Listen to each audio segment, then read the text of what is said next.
سلام بچه، سلام گایز. امروز میخوام واسهتون چند تا از پرکای قرمز بازی کال آف دیوتی موبایل رو توضیح بدم. بریم تو کارش. بچه ها لایک و سابسکرایب هم فراموش نشه. اولین پرک اسکولره که باعث میشه که وقتی دارید راه میرید یا حالت نیمه نشسته دارید و دارید راه میرید، باعث میشه که 12% سریعتر راه برید.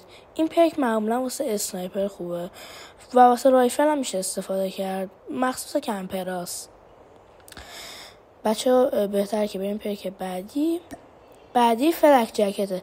باعث میشه که وقتی ترمایت، کوکتل مولوتوف و گرینیت میترکه 35% دمیجشه. این پرک مخصوص راشراست. این پرک رو معمولا راشرا میذارن واسه اینکه مثلا چون بمب یا چیزی بهشون برخورد دمیج کمتری تا جایی که میتونن بگیرن.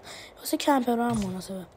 من رادمر هستم. تا یه ویدیو دیگه خدافظ. لایک و سابسکرایب هم یادتون نره. بای بای.